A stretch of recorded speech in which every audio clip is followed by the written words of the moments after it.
नमस्कार। कैबिनेट के मेरे सभी साथियों,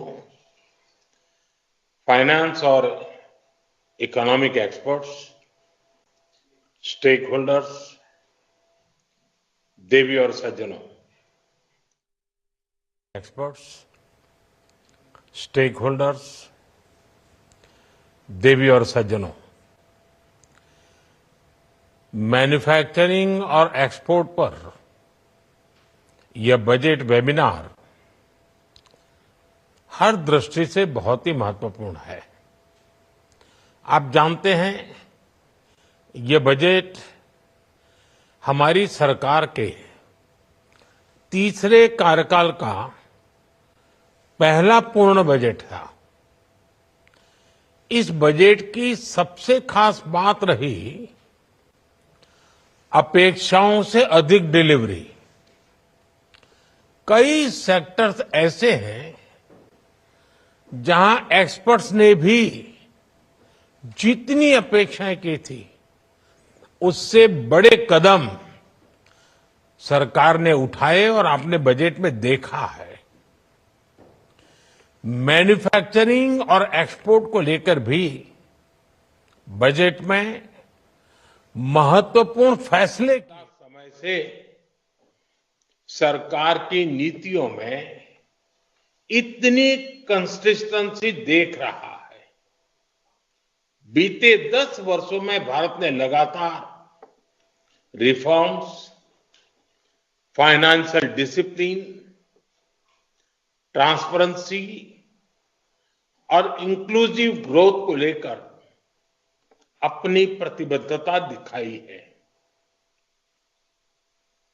कंसिस्टेंसी और रिफॉर्म्स का एश्योरेंस एक ऐसा बदलाव है जिसकी वजह से हमारी इंडस्ट्री के भीतर नया आत्मविश्वास आया है। मैं मैन्युफैक्चरिंग और एक्सपोर्ट से जुड़े प्रत्येक स्टेक होल्डर को ये विश्वास दिलाता हूं कि ये निरंतरता आने वाले वर्षों में ऐसी ही बनी रहेगी। आप मेरे पूरे विश्वास के साथ मैं आपसे आग्रह करता हूं, पूरे आत्मविश्वास से निकल पड़िए, बड़े कदम उठाइए। देश के लिए मैन्युफैक्चरिंग और एक्सपोर्ट ये नए एवेन्यूज हमने ओपन करने चाहिए। आज दुनिया का हर देश भारत के साथ अपनी इकोनॉमिक पार्टनरशिप को मजबूत करना चाहता है। हमारे मैन्युफैक्चरिंग सेक्टर्स को इस पार्टनरशिप का ज्यादा से ज्यादा लाभ उठाने के लिए आगे आना चाहिए।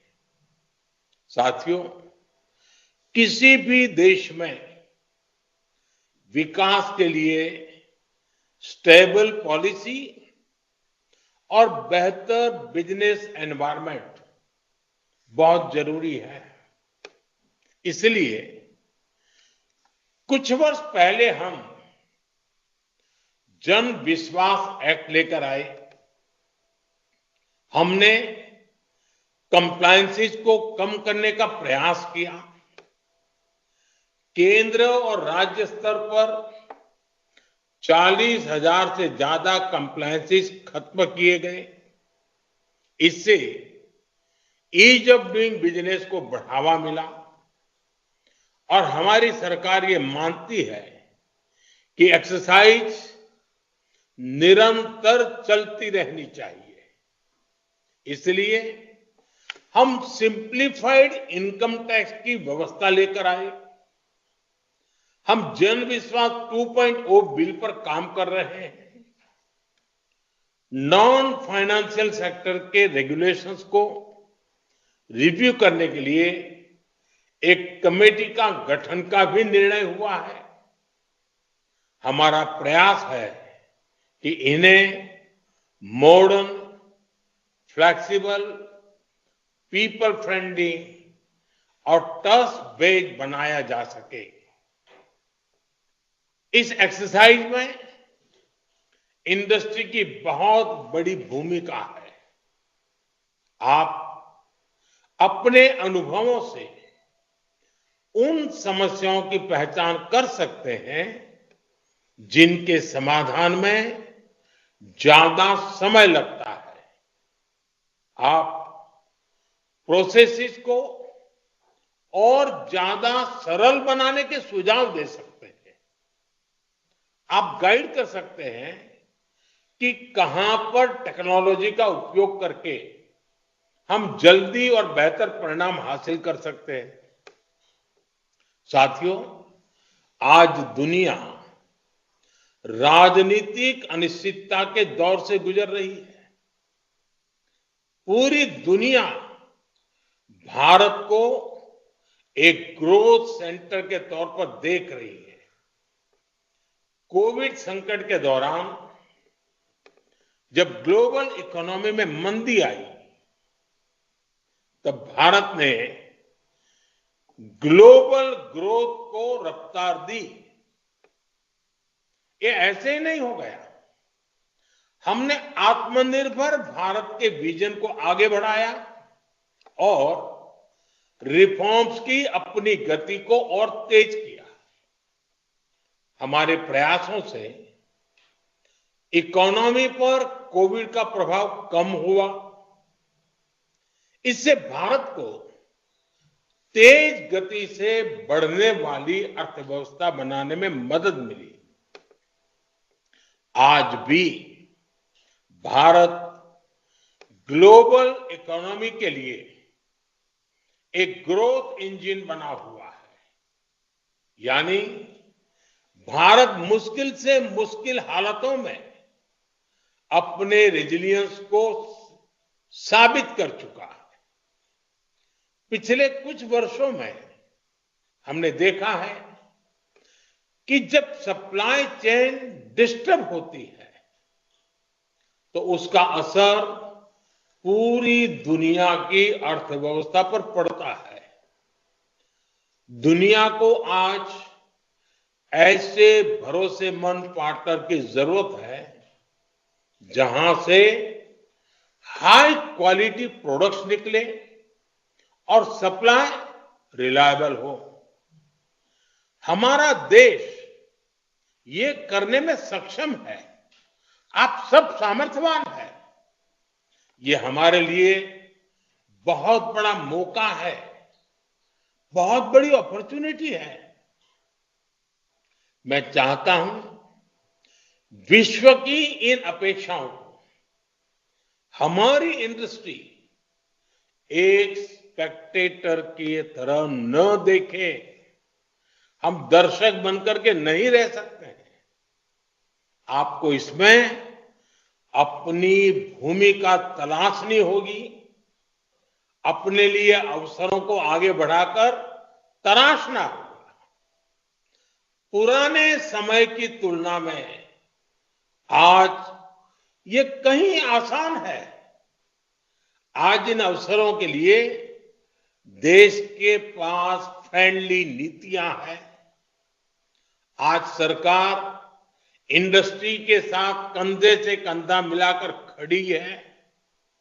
एक मजबूत संकल्प, ऑब्जेक्टिविटी के साथ ग्लोबल सप्लाई चेन में अवसर की तलाश, चैलेंज को एक्सेप्ट करना, इस तरह हर इंडस्ट्री एक एक कदम आगे बढ़े तो हम कई मील आगे निकल सकते हैं। साथियों, आज 14 सेक्टर्स को हमारी पीएलआई स्कीम का फायदा मिल रहा है। इस योजना के तहत 750 से ज्यादा यूनिट्स को मंजूरी दी गई है। इससे 1.5 लाख करोड़ रुपए से ज्यादा का इन्वेस्टमेंट आया है। 13 लाख करोड़ रुपए से ज्यादा का प्रोडक्शन हुआ है और 5 लाख करोड़ रुपए से ज्यादा का एक्सपोर्ट हुआ है। ये दिखाता है कि आगामा अगर हमारे एंटरप्रेन्योर्स अगर उनको अवसर मिले तो वो हर नए क्षेत्रों में भी आगे बढ़ सकते हैं। मैन्युफैक्चरिंग और एक्सपोर्ट को बढ़ावा देने के लिए हमने 2 मिशन शुरू करने का फैसला किया है।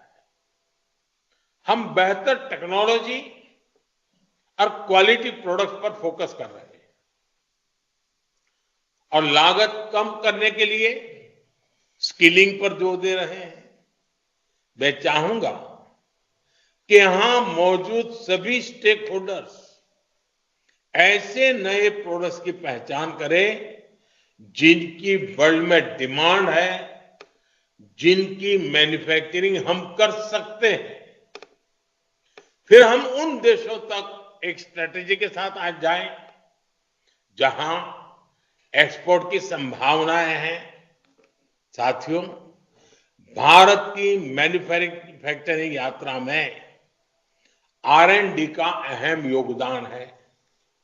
इसे और आगे बढ़ाने और गति देने की आवश्यकता है। R&D के द्वारा हम इनोवेटिव प्रोडक्ट्स पर फोकस कर सकते हैं, साथ ही प्रोडक्ट्स में वैल्यू एडिशन कर सकते हैं। हमारी टॉय, फुटवेयर और लेदर इंडस्ट्री के सामर्थ्य को दुनिया जानती है। हम अपने ट्रेडिशनल क्राफ्ट के साथ मॉडर्न टेक्नोलॉजीज को जोड़कर बड़ी सफलता हासिल कर सकते हैं। इन सेक्टर्स में हम ग्लोबल चैंपियन बन सकते हैं और हमारा एक्सपोर्ट कई गुना बढ़ सकता है। इससे इन लेबर इंटेंस सेक्टर में रोजगार के लाखों अवसर तैयार होंगे और एंटरप्रेन्योरशिप को बढ़ावा मिलेगा। पीएम विश्वकर्मा योजना के द्वारा पारंपरिक हस्तशिल्पियों को एंड टू एंड सपोर्ट मिल रहा है। हमें ऐसे कारीगरों को नए अवसरों से जोड़ने के प्रयास करने होंगे। इन सेक्टर्स में अनेक संभावनाएं छिपी हुई है। उसे विस्तार देने के लिए आप सभी को आगे आना ही चाहिए। साथियों, भारत के मैन्युफैक्चरिंग की, हमारी इंडस्ट्रियल ग्रोथ की बैकबोन हमारा एमएसएमई सेक्टर है। 2020 में हमने एमएसएमई की डेफिनेशन को रिवाइज करने का बड़ा फैसला लिया था। ऐसा 14 साल बाद किया गया। हमारे इस फैसले से एमएसएमई का ये डर खत्म हुआ कि अगर वो आगे बढ़ेंगे तो सरकार से मिलने वाले लाभ बंद हो जाएंगे। आज देश में एमएसएमई की संख्या बढ़कर 6 करोड़ से ज्यादा हो गई है। इससे करोड़ों लोगों को रोजगार के अवसर मिले। इस बजट में हमने एमएसएमई की डेफिनेशन को फिर विस्तार किया है ताकि हमारे एमएसएमई को निरंतर आगे बढ़ते रहने का कॉन्फिडेंस मिले। इससे युवाओं के लिए और ज्यादा रोजगार के अवसर तैयार होंगे। हमारे एमएसएमई के सामने सबसे बड़ी समस्या ये थी कि इन्हें लोन आसानी से नहीं मिलता था। 10 वर्ष पहले एमएसएमई को लगभग 12 लाख करोड़ रुपए का लोन मिला था, जो 2.5 गुना बढ़कर लगभग 30 लाख करोड़ रुपए हो चुका है। इस बजट में एमएसएमई के लोन के लिए गारंटी कवर को 2 गुना करके 20 करोड़ रुपए तक किया गया है। वर्किंग कैपिटल की जरूरतों के लिए 5 लाख रुपए की सीमा वाले कस्टमाइज क्रेडिट कार्ड दिए जाएंगे। साथियों, हमने लोन पाने की सुविधा दी, साथ ही एक नए तरह के लोन की व्यवस्था तैयार की। लोगों को बिना गारंटी लोन मिलने लगा, जिसके बारे में उन्होंने कभी सोचा भी नहीं था। पिछले 10 वर्षों में मुद्रा जैसी बिना गारंटी लोन देने वाली योजनाओं से भी लघु उद्योगों को मदद मिली है। ट्रेड्स पोर्टल के द्वारा लोन से जुड़ी कई समस्याओं का भी समाधान हो रहा है। साथियों, अब हमें क्रेडिट डिलीवरी के लिए नए मोड विकसित करने होंगे।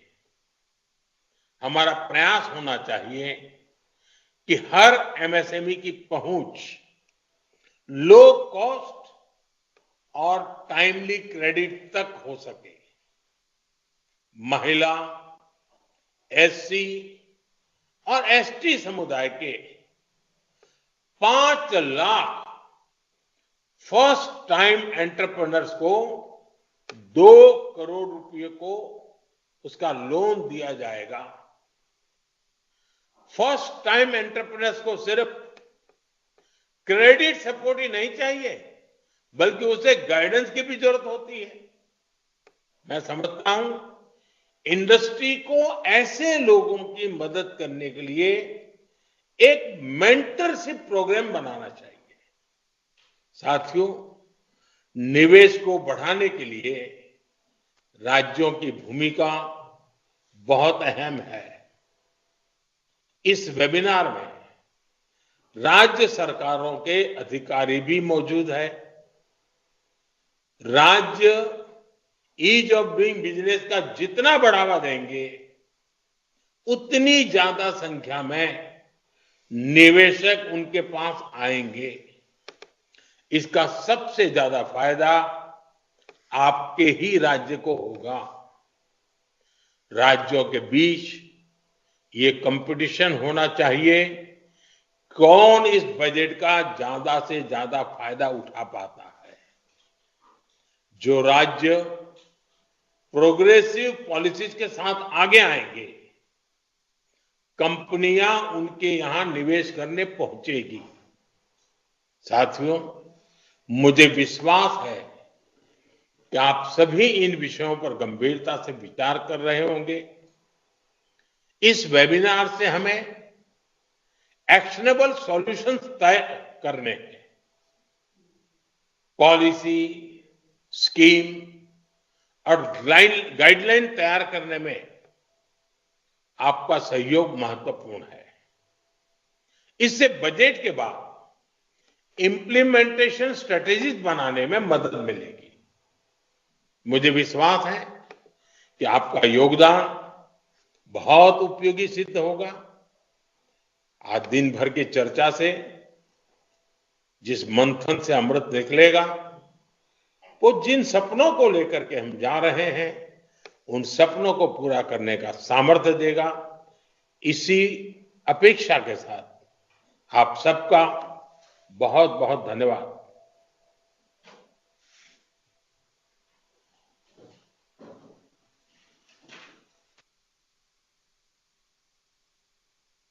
This meeting is no longer being recorded.